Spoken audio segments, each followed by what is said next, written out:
Where am I going? Making decisions through discernment. Hello, I am Sister Cathy Arnold, a member of the Apostolic Religious Community of Dominican Sisters of Peace. My lens is as a woman, a Roman Catholic vowed to God in this religious congregation, a seeker and friend of God, a member of this universe. I received these ideas about discernment from various sources and from my own experience, and I'm eager to offer them to you. As in good Dominican fashion, I will begin with an overview of the topic, do the presentation, and then see if I did what I said I would. So first of all, I hope to offer some definitions of vocation, discernment, and some of my own assumptions and biases related to this topic. Secondly, the topic of getting to know yourself and becoming aware of how you image the divine and how that relates to your discernment. 3, some steps to use in discernment, listening with your head, your heart, your senses, and yes, even your unconscious, left and right brain discernment tools. 4th, making a decision and seeking confirmation. And 5, practicing a technique which works for you. So I'd like to begin by asking you to do a little bit of personal reflection time here, say 3 to 5 minutes, thinking about what is the best decision you have ever made, or a good decision. How did you know? And then secondly, what is a decision that you don't consider a good one? I call it the worst decision you've ever made. Do you have any insights as to what happened in the discernment of that decision? If you're watching this with someone, take time then, after writing down some reflection on these personally, take time to share with the other person what you've learned in this little exchange. So let's begin with the assumptions. The first assumption that I think about when I think about discernment is that I can make choices about my life. You can make choices about your life. Secondly, my life is not my own. I'm in relationship with God, with myself, with those I love, and with all of creation. Decisions that I make affect the world around me, and I want those decisions to bless the world and not harm it. Thirdly, I often use a quote from the Presbyterian minister and theologian Frederick Buechner, who says that the vocation for you is the one in which your deep gladness and the world's deep need meet. Something that not only makes you happy, but that the world needs to have done. I begin with these assumptions in order to set the groundwork for the ideas I hope to share. I'd also like to acknowledge some books that I've used and some people that I've shared with, and you can see those acknowledgments on your screen. I'm not going to go through those right now. Discernment. Discernment for me is the act of taking a listening stance with your life in the context of your relationships, with yourself, with God, or whatever word you use to express the infinite in your life, and with others.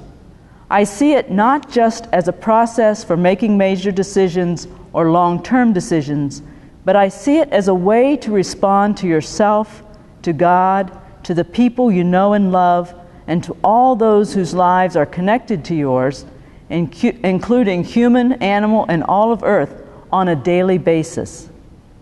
The dictionary definition of discern is to sift, or sort, or to detect. Our invitation as humans and as Christians is to sift and sort and respond to God's grace and Spirit in our lives for the glory of God, for the benefit of ourselves and for the benefit of all of creation.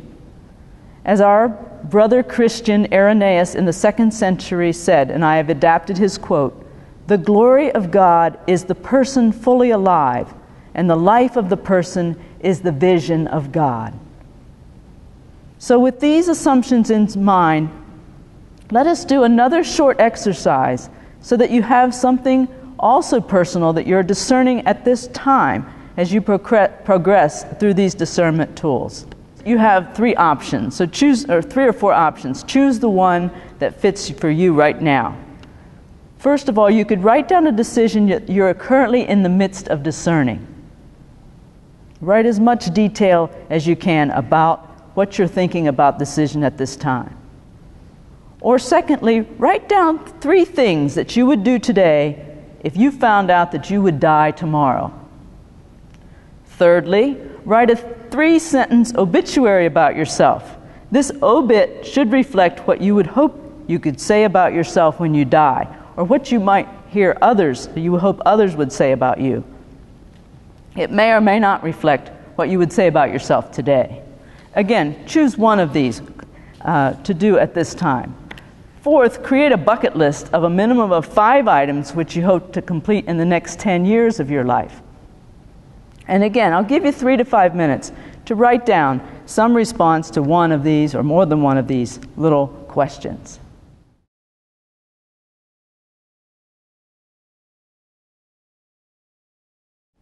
Why this exercise? Why did we do this exercise? It's intended to help you get in touch with what is most important in your life at the present time and allow you to see in writing what is most important to you, perhaps now, but for your entire life. This little exercise is an example of listening to yourself and coming to know yourself better, which is one of the very first steps that I include in discernment process. That is, know yourself. Discernment is not just about what we would like to do, but also about how our talents, gifts, and passions may be of benefit to our world and in response to the world's greatest needs. Lists such as the one you created help us to come to know ourselves better. As you discern major life decisions, it's also very helpful to keep a journal of the thoughts, both positive and negative, and the feelings, again, both the feelings that feel uplifting and positive, or the ones that might feel depressing and negative. Any of these feelings that arise within you as you discern and make a decision. How well do you know yourself? Have you ever sat and just wrote out your hopes, your dreams, your fears, the emotions you're experiencing, your attractions, your desires, your expectations of yourself?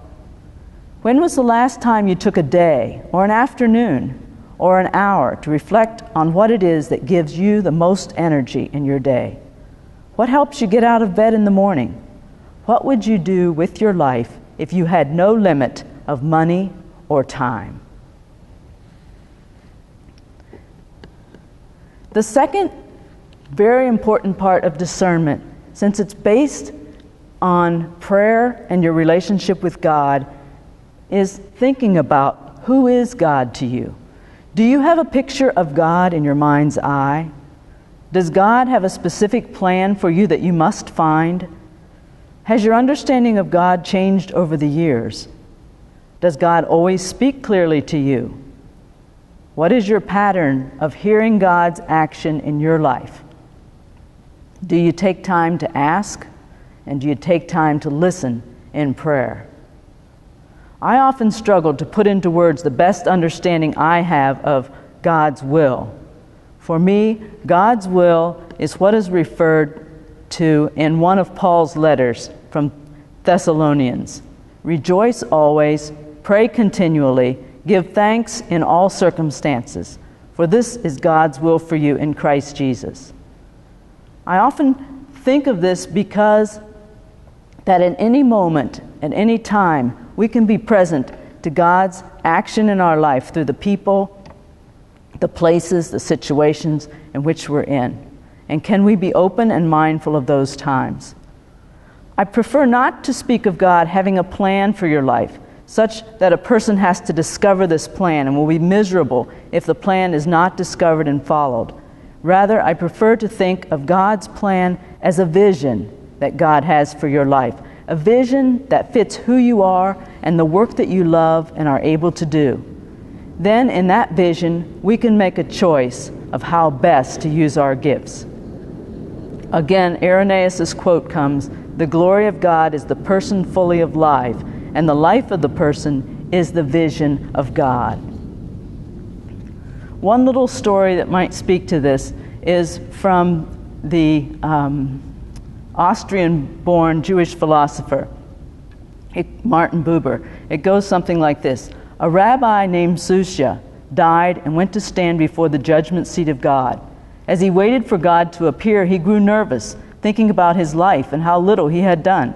He began to imagine that God was going to ask him, "Why weren't you Moses? Or why weren't you Solomon? Or why weren't you David?"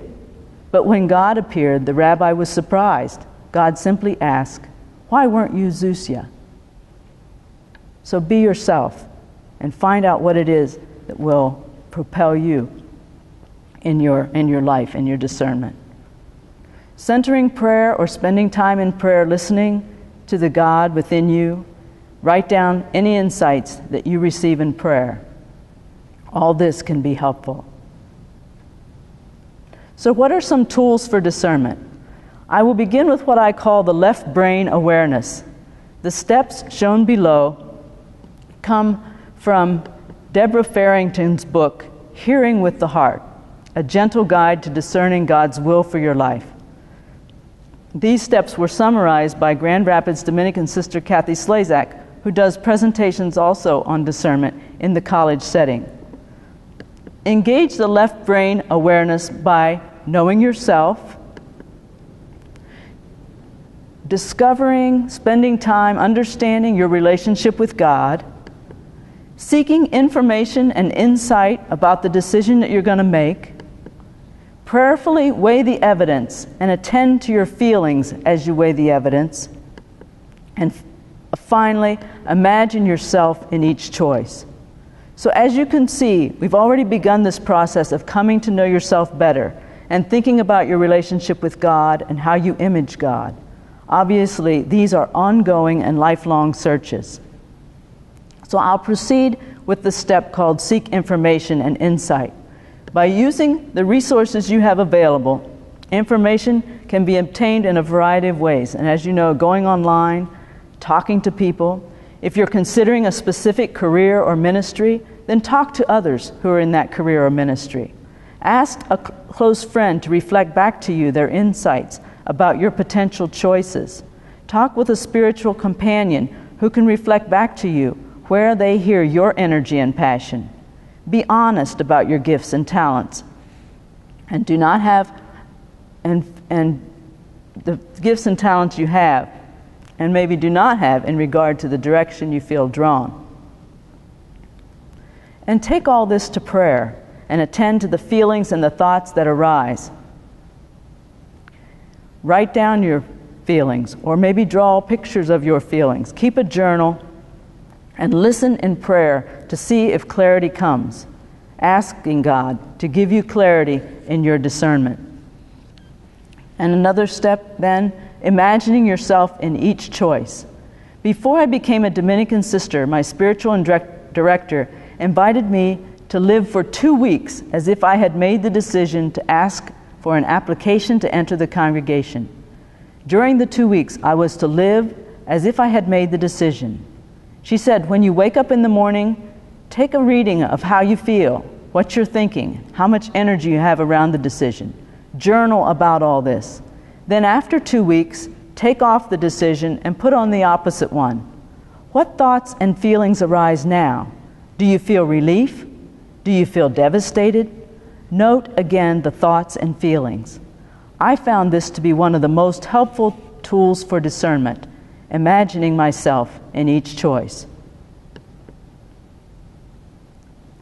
In his book Callings, Finding and Following an Authentic Life, Greg Lavoie offers many tools to use for discernment. I would highly recommend this book if you're in the midst of a major life decision and would like some extra ideas of how to proceed. One part that touched me the most about this book was in the section of braving the conflict, when our hearts and heads cannot come to agreement. My heart says one thing in this decision, and my head says the opposite. Which way do I go? Lavoie offers the suggestions that I think best relate to right brain awareness. That is, using art, dance, writing, music, to help me get in touch with my deepest desires. Using art, dance, writing, and music to help hold the tension that may exist between my head and my heart in relation to making the decision. Sometimes over the course of time, and in these ways, there can be some resolution that comes within. And then finally, listening to your dreams, and I mean actually dreams when you're sleeping, and your dreams when you're awake, and asking for God for wisdom and clarity in the discernment.